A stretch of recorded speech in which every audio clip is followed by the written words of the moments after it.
नमस्कार दोस्तों, स्वागत है आपका हमारे YouTube चैनल मैथ्स एलिवेशन पर। और मैं अजय कुमार एक बार फिर से आपकी सेवा में हाजिर हूं। तो कैसे हो आप लोग? उम्मीद करता हूं शानदार होंगे, जबरदस्त होंगे और अपनी अपनी स्टडी को भी गजब कर रहे होंगे। तो दोस्तों, आज हम आपके सामने एक नई क्लास और एक नई चैप्टर के साथ प्रेजेंट हुए हैं, जो कि हमारा टाइम टेबल बना हुआ है। दोस्तों, अकॉर्डिंग टू टाइम टेबल आज हमारा 10th क्लास का टर्न है। तो आज हम आपके लिए 10th क्लास ही लेकर के आए हैं दोस्तों, और नया चैप्टर भी लेकर के आए हैं। Chapter number 3, pair of linear equations in two variables. ठीक है, दो चर वाले रेखिक समीकरण का युग्म। ठीक है, तो दो चैप्टर हमने 10th क्लास के कंप्लीट कर लिए हैं। तो आज तीसरे चैप्टर को शुरू करते हैं दोस्तों, जिसका आज हमारा फर्स्ट पार्ट होगा। तो प्लीज दोस्तों बने रहिएगा और अपना प्यार और सपोर्ट बनाए रखिएगा दोस्तों। ठीक है, तो चलते हैं आज के अपने नए सेशन की तरफ। ओके देखना, तो आज का हमारा जो चैप्टर होगा दोस्तों, वो 10th क्लास का चैप्टर है। Chapter number 3, pair of linear equations in two variable. ठीक है हिंदी में क्या बोलते हैं इसे? दो चर वाले रेखिक समीकरणों का युग्म। ठीक है, अच्छा जैसा कि हम हर बार करते हैं और करते हुए आ रहे हैं, उसी के अनुसार सबसे पहले हमारी परंपरा क्या है दोस्तों, जो चैप्टर होता है पहले उसका मीन्स समझते हैं, उसके बारे में डिटेल्स जानते हैं, फिर चैप्टर को आगे लेकर के चलते हैं। तो सबसे पहले हम जानते हैं कि चैप्टर का नाम क्या है दोस्तों, दो चर वाले रेखिक समीकरणों का युग्म। अब इसमें क्या क्या आया हुआ है? दो चर आया हुआ है, जिसे हम कांस्टेंट नहीं, जिसे हम वेरिएबल्स कहते हैं। अब ये कोई नई बात नहीं है, पहले बता चुका हूं। ठीक है, दो जो क्वांटिटी होती है हमारी राशि, वो दो टाइप की होती है, कांस्टेंट और वेरिएबल। तो कांस्टेंट जो होते हैं, जितने भी नंबर्स होते हैं वो सारे कांस्टेंट होते हैं, और जो अल्फाबेट हमारे होते हैं वो क्या होते हैं? हमारे वेरिएबल्स। ठीक है, अकॉर्डिंग टू कंडीशन देखते हैं, ये भी है ना। अच्छा, तो वही है। ठीक है, ये जो चर हैं ये उन्हीं के लिए बोला गया है जो हमारे वेरिएबल्स है। ठीक है, रेखिक समीकरणों का युग्म है। रेखिक समीकरण क्या होती है? युग्म आपको पता ही है। ठीक है, मतलब दो इक्वेशन होंगी। कितनी होंगी? दो इक्वेशन। दो का जो पेयर हो, दो का जो जोड़ा होता है उसे ही हम क्या बोलते हैं दोस्तों? पेयर बोलते हैं। तो इस चैप्टर में दोस्तों हम दो इक्वेशन को सोल्व करेंगे। ठीक है, जो कि हमारी लीनियर इक्वेशंस होंगी, है ना, रेखिक समीकरण। अब रेखिक समीकरण क्या होती है ये भी बता चुका हूं। ठीक है, क्या होती है दोस्तों? जहां वेरिएबल की हाईएस्ट पावर क्या हो? 1। ठीक है, जहां वेरिएबल की हाईएस्ट पावर 1 हो, उसे ही हम क्या बोलते हैं दोस्तों? लीनियर इक्वेशंस बोलते हैं। समझे? तो ऐसी समीकरण हम दो सोल्व करेंगे जो लीनियर होंगी दोनों, मतलब वेरिएबल की हाईएस्ट पावर क्या होंगी? 1। ठीक है, और उनमें कितने वेरिएबल होंगे? दो वेरिएबल होंगे। वो वेरिएबल एक्स वाई हो, एम एन हो, पी क्यू हो, कुछ भी हो, मतलब दो वेरिएबल होंगे। ठीक है, जैसे कि देखना, ये 7x + 3y = 9। ठीक है, देखो x की हाईएस्ट पावर क्या है? 1, y की हाईएस्ट पावर क्या है? 1। जो x और y है यहाँ, यही दोनों वेरिएबल हैं दोस्तों, और दोनों की हाईएस्ट पावर क्या है? 1। तो ये जो है ये क्या है? दो चर के रूप में रेखिक समीकरण है ये। ठीक है, इसी टाइप से हमारी दो समीकरणें होंगी, दो इक्वेशंस होंगी, जिन्हें हमें सोल्व करना है। ठीक है, चलिएगा ये सब उन्हीं के एग्जाम्पल हैं। तो आप समझ चुके हो कि लीनियर इक्वेशंस कौन सी होती हैं और वेरिएबल भी क्या होते हैं। ठीक है, अच्छा, अब दो इक्वेशन को सोल्व करने की दोस्तों चार मेथड होते हैं। ठीक है, कितने मेथड होते हैं? चार। ठीक है, कौन कौन से होते हैं? Number 1, graphically method. ठीक है, ग्राफिकली मेथड जिसे बोलते हैं ग्राफीय विधि। नंबर 2 होता है दोस्तों सब्स्टिट्यूशन मेथड, जिसे बोलते हैं हम क्या? प्रतिस्थापन विधि। 3 होती है हमारी दोस्तों एलिमिनेशन मेथड, जिसे क्या बोलते हैं हम? विलोपन विधि। और नंबर 4 जो होती है हमारी अंतिम, वो होता है क्रॉस मल्टीप्लिकेशन मेथड, वज्र गुणन विधि। ठीक है, तो हमारी ये चार मेथड हैं दोस्तों, जिनका यूज करके हम दो जो इक्वेशंस होती हैं लीनियर इक्वेशंस, ठीक है, उन्हें क्या करते हैं? सोल्व करते हैं। ठीक है, चलिएगा, अब इन चारों मेथड को हम 1 बाय 1 दोस्तों कंप्लीट करते चलेंगे। ठीक है, हर मेथड के ऊपर एक एक्सरसाइज दी हुई है इस चैप्टर में। ठीक है, तो हम इन्हें 1 बाय 1 करते चलेंगे। ठीक है, ओके, तो चैप्टर के बारे में और बहुत ज़्यादा डिटेल्स नहीं है इसमें, ठीक है। बस इसमें कोई खास ऐसी बात नहीं है, बस यही बात थी, ठीक है, कि लीनियर इक्वेशंस क्या होती हैं, वेरिएबल क्या होते हैं, और उन्हें सोल्व हम जो करते हैं वो किन किन मेथड से करते हैं, उनके मेथड कितने होते हैं, ठीक है। बस ये डिटेल्स थी जो कि हमने आपको दे दी है, ठीक है। तो अब चलते हैं अपने एक्सरसाइज की तरफ। तो चलते हैं दोस्तों अपनी एक्सरसाइज 3.1 पर, ठीक है। जो इसके बारे में थोड़ी डिटेल्स थी वो हमने आपको बता दी है। अब सीधे एक्सरसाइज पर आ जाइए आप 3.1, ठीक है। इस एक्सरसाइज में 3 क्वेश्चन हैं मात्र, जिनमें से 2 क्वेश्चन हम आपको बता रहे हैं, बचा एक क्वेश्चन जो आपके लिए छोड़ा है, ठीक है। चलिएगा देखो 3.1 में पहला क्वेश्चन क्या है दोस्तों, Aftab tales his daughter 7 years ago I was 7 times as old as you were then, है ना। Also 3 years from now I shall be 3 times as old as you will be, है ना। Represent this situation algebraically and graphically, ठीक है। चलिएगा, तो ये हमने क्वेश्चन को पढ़ लिया है, लेकिन अभी क्या कहा है ये बात हमें नहीं समझ पाए हैं, ठीक है। देखो अब मैं आपको एक्सप्लेन करता हूं दोस्तों कि इसका मीन्स क्या है, क्वेश्चन का क्या बोलना चाह रहा है क्वेश्चन वाला, ठीक है। देखना, ये कह रहा है आफ्ताब टेल्स हिज डॉटर, ठीक है। आफ्ताब अपनी पुत्री, ठीक है, आफ्ताब ने अपनी डॉटर से कहा, अपनी पुत्री से कहा आफ्ताब ने, ठीक है, कि 7 years ago 7 साल पहले I was 7 times as old as you were then, ठीक है। मेरी उम्र तुम्हारी उम्र के कितने गुनी थी, 7 गुनी थी, ठीक है। मेरी उम्र तुम्हारी उम्र की 7 गुनी थी 7 वर्ष पहले, ठीक है। उसके बाद क्या कहा है फिर, also 3 years now, 3 years from now, आज से 3 वर्ष बाद, I shall be 3 times as old as you, ठीक है। मेरी उम्र तुम्हारी उम्र की 3 गुनी हो जाएगी। तो इस बार ये जो सिचुएशन है, ठीक है, ये जो कंडीशन इन्होंने दी हुई है, इसको हमें क्या करना है, एक तो ग्राफिकली शो करना है और एल्जेब्रिकली शो करना है, ठीक है। चलिएगा तो देखना, मतलब कहने का ये है, ये क्वेश्चन हमें सोल्व नहीं करने हैं, ठीक है, बस फॉर्म बनाकर छोड़नी है। एल्जेब्रिकली शो करना है कि एल्जेब्रिकली से कैसे लिखेंगे और ग्राफिकली इसे शो करना है ना, दोनों ही क्वेश्चनों में। तो देखना फर्स्ट क्वेश्चन क्या है हमारा, देखो आफ्ताब, है ना। मैंने कहा था जब इस टाइप के क्वेश्चन आते हैं, है ना, कहा नहीं था तो कह रहा हूं दोस्तों, ठीक है, कि जब ये एज के क्वेश्चन है, किसके क्वेश्चन है, एज के, आयु, ठीक है।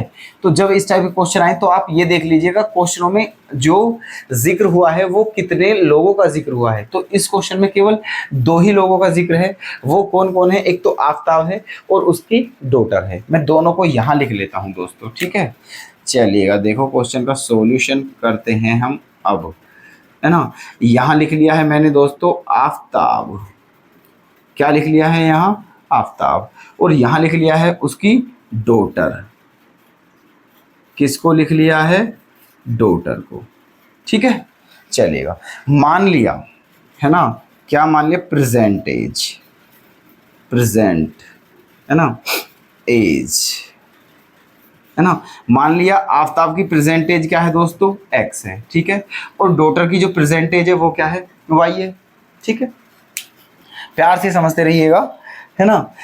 मान लिया आफ्ताब की प्रेजेंटेज x है और डॉटर की प्रेजेंटेज क्या है दोस्तों, y है ना।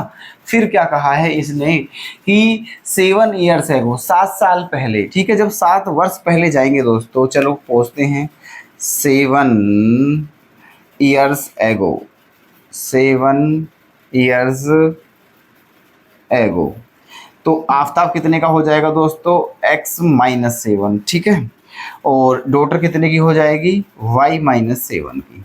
क्लियर, यहाँ तक कोई डाउट नहीं होना चाहिए। जितनी आज हमारी एज है और हमें पहले की चाहिए अगर, तो हमें क्या करना पड़ता है, माइनस, और बाद की चाहिए तो क्या करना पड़ता है, प्लस। फिर एक कंडीशन और दी हुई है, क्या, अब से 3 वर्ष बाद, तो 3 वर्ष बाद क्या होगी, ठीक है, आफ्टर 3 years, ठीक है, आफ्टर 3 years, है ना, मतलब 3 साल बाद। तो कितनी हो जाएगी दोस्तों, x + 3, ठीक है, और ये क्या हो जाएगी हमारी, y + 3, ओके, ठीक है। ये हो चुका है हमारा। अब तीनों टाइप की एज आ चुकी हैं, प्रेजेंट एज भी है, 7 साल पहले की एज भी है और 3 साल बाद की भी एज है, ठीक है। अब जो कहा है वो करते रहिएगा, ठीक है। देखो क्या कहा है, पहली कंडीशन में कहा है कि 7 साल पहले, ठीक है, जो आफताब की एज है, 7 साल पहले जो आफताब की एज है वो अपनी डॉटर की एज की कितने गुनी है, डॉटर की एज का कितने गुना है, 7 गुना है, ठीक है। चलिएगा, तो क्या हो जाएगा यहाँ से, x माइनस 7 बराबर 7y माइनस के 49। ओके, अब यहाँ से क्या बन गई है दोस्तों इक्वेशन, अगर बनाए हम x माइनस 7y, है ना, x माइनस 7y, और ये 7 उधर जाके प्लस हो जाएगा, 49 माइनस का है, 7 प्लस का, तो क्या बच जाएगा, माइनस का 42। ये बन चुकी है हमारी इक्वेशन फर्स्ट। कौन सी इक्वेशन बन गई है दोस्तों, ये हमारी फर्स्ट इक्वेशन। अब सेकंड बना लीजिएगा, ठीक है। सेकंड में क्या कहा है कि 3 साल बाद, आज से 3 साल बाद जो मेरी उम्र है वो तुम्हारे उम्र की कितने गुनी हो जाएगी, 3 गुनी। तो आज से 3 साल बाद आफताब कितने का हो जाएगा दोस्तों, x प्लस 3 का, और डॉटर कितने की हो जाएगी, y प्लस 3 की। और कहा है क्वेश्चन में मतलब आफताब ने कि मेरी उम्र तुम्हारी उम्र की कितने गुनी हो जाएगी, 3 गुनी हो जाएगी, ठीक है। चलिएगा, x प्लस 3 इक्वल्स टू 3 की गुना कीजिएगा, 3y प्लस 3, 3 जा 9। ओके, अब इसे इधर ले आइए, इसे इधर ले आइए, तो क्या हो जाएगा, x माइनस 3y बराबर 9 माइनस 3 क्या हो जाएगा दोस्तों, 6 हो जाएगा। क्या हो जाएगा, 6। तो ये दोनों इक्वेशन किस किस की फॉर्म में आ चुकी हैं दोस्तों, x और y की फॉर्म में, ठीक है। और x और y के फॉर्म में जो आते हैं वो एल्जेब्रिकल ही फॉर्म होती है, ठीक है। तो इस क्वेश्चन में क्या कहा था कि एल्जेब्रिकली फॉर्म लिखनी है और ग्राफिकली लिखनी है। तो एल्जेब्रिकली फॉर्म तो दोस्तों आपकी आ चुकी है ये, ठीक है। एल्जेब्रिकली फॉर्म क्या आ चुकी है, ये जो है ये एल्जेब्रिकली ही फॉर्म है क्योंकि x और y के फॉर्म में है, ठीक है। अच्छा, अब दूसरी कंडीशन कौन सी लानी है दोस्तों, हमें ग्राफिकली। ग्राफिकली आप जानते हो ग्राफ बनाकर उस पर शो करनी होती है, ठीक है। अच्छा, अब देखना दोस्तों ग्राफ कैसे बनाते हैं। ग्राफ बनाने के लिए हमें क्या चाहिए होते हैं, पॉइंट चाहिए होते हैं, ठीक है, पॉइंट। तो एक काम करते हैं, देखो, है ना, 2 इक्वेशन है हमारे पास। ग्राफ हम कहाँ बनाते हैं दोस्तों, देखिएगा, ग्राफ इधर बना देते हैं, यहाँ पर। ओके, ग्राफ हम यहाँ पर बना देते हैं, ध्यान से समझिएगा। यहाँ पर बना देते हैं हम आपका ग्राफ ऐसे, ठीक है। ये एल्जेब्रिकली फॉर्म हो चुकी है, अब यहाँ ग्राफिकली फॉर्म की हम तैयारी कर रहे हैं। अब फर्स्ट इक्वेशन कौन सी है दोस्तों, ये, ठीक है।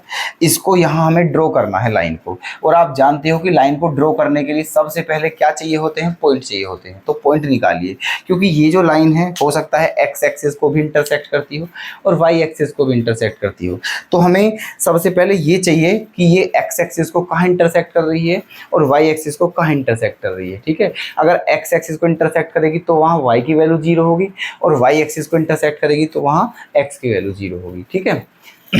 चलिएगा, अब इस इक्वेशन में एक बार x की वैल्यू जब हम 0 रखेंगे, अगर इस इक्वेशन में, ये जो इक्वेशन है दोस्तों यहाँ, ठीक है, अगर यहाँ हम x की वैल्यू 0 रखते हैं, ठीक है, x की वैल्यू, तो y की वैल्यू क्या आ जाएगी हमारी, है ना, y की वैल्यू क्या आ जाएगी दोस्तों हमारी, 6 आ जाएगी।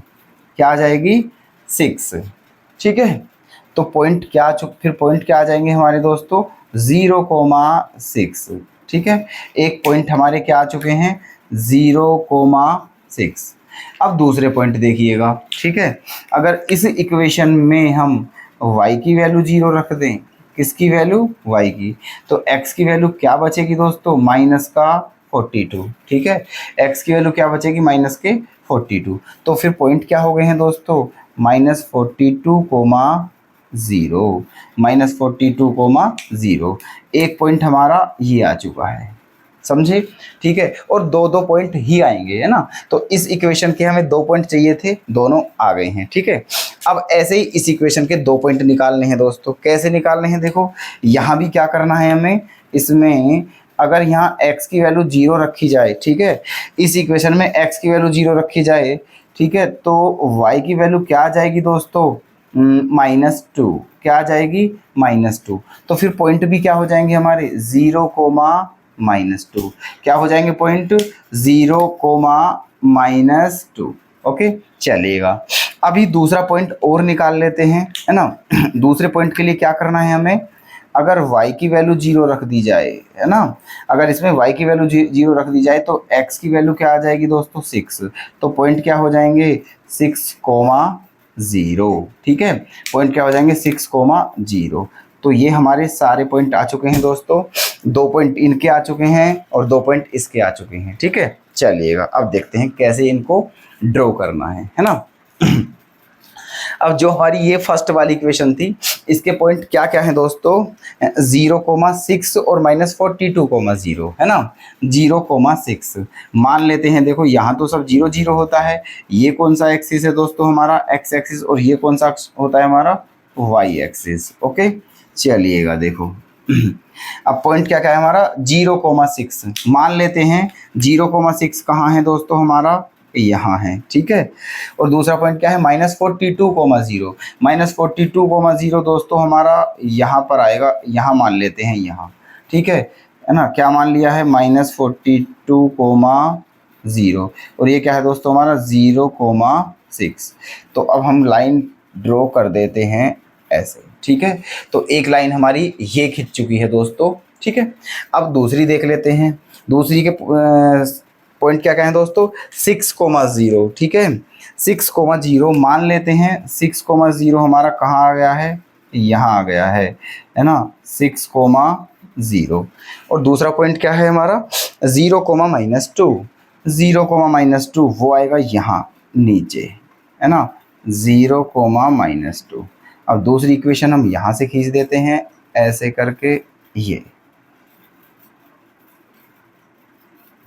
ठीक है, ऐसे ये दोस्तों हमारी दूसरी इक्वेशन भी खिंच चुकी है यहाँ ऐसे। ठीक है, तो ये हमारी फर्स्ट थी और ये हमारी सेकंड थी। ठीक है, तो ये हो गया है इन दोनों का एल्जेब्रिकली फॉर्म, और ये हो गई है इन दोनों की ग्राफिकली फॉर्म।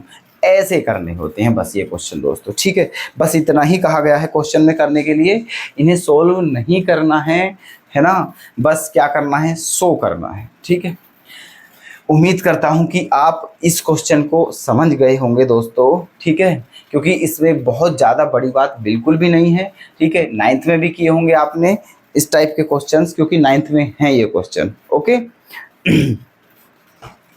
बताइए अगर यहाँ तक कोई डाउट नहीं होता है आपको, तो हम सेकंड क्वेश्चन की तरफ रवाना होते हैं फिर। ठीक है, नोट भी कर लीजिएगा, हमने स्पेस छोड़ दिया है आपके लिए। ठीक है, इसलिए हम पीछे रहते हैं ताकि आपको पूरा बोर्ड साफ साफ दिखे और आप नोट करने में आपको आसानी रहे, कोई दिक्कत ना हो। ठीक है, चलिएगा सेकंड क्वेश्चन और देख लेते हैं, उसके बाद ये एक्सरसाइज क्या हो जाएगी हमारी, फिनिश हो जाएगी। ठीक है, चलिएगा दोस्तों। आज दोस्तों ये कीड़े से आ रहे हैं बोर्ड पे हमारे, मच्छर टाइप जो होते हैं, क्योंकि आज बारिश हो गई थी थोड़ी। ठीक है, तो जब बारिश हो जाती है तो बरसात के मौसम में ये बहुत परेशान करते हैं। ठीक है, चलिएगा खैर। देखना दोस्तों, अब इस क्वेश्चन को देखते हैं, है ना। क्या है ये, the coach of a cricket team buys, है ना, the coach of a cricket team buys 3 bats and 6 balls. ठीक है, फॉर 3,900 रुपीज, है ना। कहने का मतलब एक कोच ने, है ना, एक क्रिकेट कोच ने 3 बल्ले खरीदे हैं और 6 बॉल खरीदे हैं। कितने रुपए के खरीदे हैं दोस्तों, 3900 रुपए के। ठीक है, 3 बैट और 6 बॉल 3900 रुपए में खरीदे। फिर आगे क्या है, लेटर सी बाइज, है ना, another bat and 3 more balls of the same kind. ठीक है, फिर क्या कहा है उसने, ठीक है, लेटर सी बाइज अनोदर बैट, लेटर सी बाइज, है ना, कुछ समय बाद सी बाइज वह खरीदती है अनोदर बैट, एक और बैट खरीदती है, एंड 3 मोर बॉल्स, और ऐसी 3 बॉल्स और खरीदती है ना। कितने रुपए की खरीदती है दोस्तों, 1300 रुपए की। ठीक है, कितने रुपए की खरीदती है, 1300 रुपए की।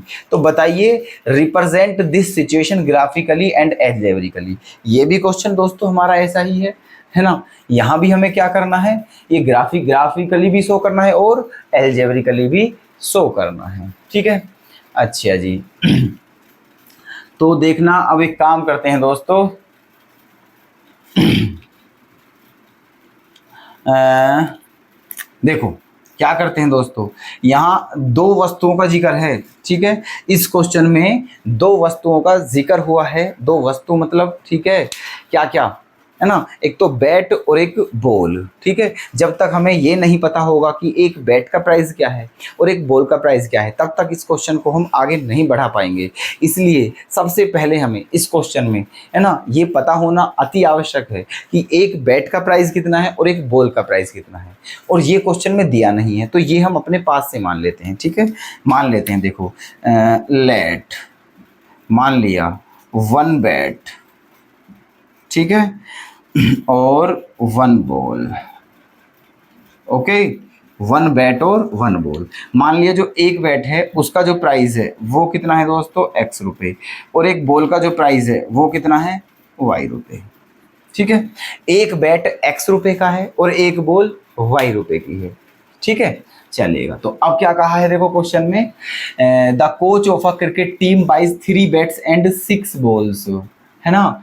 एक क्रिकेट के कोच ने 3 बल्ले खरीदे हैं, तो 3x रुपए के हो गए 3 बल्ले, क्योंकि जब एक बल्ला x रुपए का है दोस्तों तो 3 बल्ले 3x के हो जाएंगे, है ना। और बॉल कितनी खरीदी है, 6 बॉल। जब एक बॉल y रुपए की है तो 6 बॉल कितने की हो जाएंगी दोस्तों, 6y की। तो 3x + 6y जो कि कितने के हैं, 3900 रुपये, ठीक है। कितने दोस्तों, 3900 रुपये। क्रिकेट के एक कोच ने 3 बल्ले और 6 गेंद कितने रुपए के खरीदे हैं, 3900 रुपये के। तो 3x + 6y = क्या हो चुका है, 3900, 3900, ठीक है। चलिए अब यहाँ से काम करते हैं। देखो 3 आपको क्या दिख रहा होगा, कॉमन, तो क्या बचेगा दोस्तों, x प्लस क्या बचा, 2, है ना, y = कितना, ये हमारा 3900 है। अब जब 3900 में 3 का डिवाइड करेंगे हम दोस्तों तो क्या आ जाएगा, 1300, है ना। इसका मतलब x + 2y बराबर क्या आ चुका है हमारा, 1300। इक्वेशन कौन सी आ चुकी है दोस्तों हमारी, ये फर्स्ट इक्वेशन आ चुकी है, ठीक है। अच्छा, अब सेकंड कंडीशन और देख लीजिए दोस्तों, है ना। सेकंड कंडीशन में क्या कहा है ना, कि लेटर C बाइज, है ना, letter C buys another bat, ठीक है, letter C buys another bat, है ना। कुछ समय बाद उसने, है ना, कुछ समय बाद उसने क्या, कुछ समय बाद उसने अनोदर बैट, एक बैट और खरीदा और 3 मोर बॉल्स, है ना, और 3 मोर बॉल्स, है ना, 3 और बॉल खरीदी इसी प्रकार की, ठीक है। कुछ समय बाद उसने, जो क्रिकेट का कोच है, क्रिकेट की कोच इसका मतलब क्या है दोस्तों, कोई स्त्री है। देखो यहाँ C आया हुआ है, ठीक है। तो क्रिकेट की कोच एक है जो कि स्त्री है, उसने पहले क्या खरीदा दोस्तों, 3 बैट खरीदे और 6 बॉल खरीदी 3900 रुपये की, ठीक है। फिर उसी क्रिकेट कोच ने, ठीक है, फिर उसी क्रिकेट कोच ने क्या करा, एक और बैट खरीदा और 3 बॉल और खरीदे, ठीक है। एक बैट और खरीदा और 3 बॉल और खरीदे, कितने रुपए के दोस्तों, 1300 रुपये के, ठीक है, 1300 रुपए के। तो बताना है represent this situation algebraically and graphically, ठीक है। तो इस कंडीशन को भी हमें क्या शो करना है, एल्जेब्रिकली भी शो करना है और ग्राफिकली भी शो करना है, ठीक है। तो आप ये बताइए अब इसमें मैं क्या ही करूं दोस्तों, ठीक है। ये बहुत ही इजी सा क्वेश्चन है, ठीक है। ये क्वेश्चन तो इससे भी ज़्यादा ईजी है, ठीक है। एक बैट मान लिया है x रुपये का, एक बॉल मान ली है हमने y रुपये की, ठीक है। अब जो भी कहा है वो आप कर सकते हो, आराम से इक्वेशन बना लेते हैं, ठीक है। और इक्वेशन बना करके फिर क्या करना है दोस्तों, इक्वेशन बनने के बाद उस फॉर्म को क्या बोलेंगे हम, एल्जेब्रिकली, ठीक है। और फिर उसके पॉइंट निकाल लेने हैं ऐसे करके, और फिर उसे किस पर शो कर देना है, ग्राफ पर शो कर देना है, ठीक है। और वही फॉर्म क्या हो जाएगी हमारी, ग्राफिकली, ठीक है। वही फॉर्म क्या हो जाएगी दोस्तों, ग्राफिकली। और यही क्वेश्चन में बोला गया है, ठीक है। क्लियर है। तो हम इस क्वेश्चन को यहीं छोड़ देते हैं, आप इसे कंप्लीट कर लीजिएगा, ठीक है, क्योंकि इसमें कुछ है ही नहीं, ठीक है। और एक क्वेश्चन और है आपके लिए, है ना, ये हमने आपको कंडीशन बना करके दे दी है वो दोस्तों, अब इसमें कुछ बचा भी नहीं है वैसे, ठीक है। और एक क्वेश्चन और है, उसे आप जरूर कर लेना, ठीक है। तो ये हमारे दोनों क्वेश्चन जो हमने बताए हैं आज के दोस्तों, उम्मीद करता हूँ कि आप इनको बहुत ही बेहतर समझ पाए होंगे, ठीक है, और आपको कोई डाउट भी नहीं होगा, ठीक है। ठीक है दोस्तों, तो आज की हम अपनी इस क्लास को बस यहीं विराम देते हैं और नेक्स्ट वीडियो में अब आपसे मुलाकात करते हैं। बने रहिएगा दोस्तों और अपना प्यार और सपोर्ट बिल्कुल बनाए रखें, ठीक है। उसमें कोई भी कसर ना छोड़ें, हमारा उत्साहवर्धन जरूर करते रहें दोस्तों, हमें मोटिवेट करते रहें ताकि हम बड़े आराम से, बड़े उत्साहपूर्वक, ठीक है, अपनी क्लास को दोस्तों इसी प्रकार लेकर चलते रहें, ठीक है। तो मिलते हैं दोस्तों नेक्स्ट वीडियो में।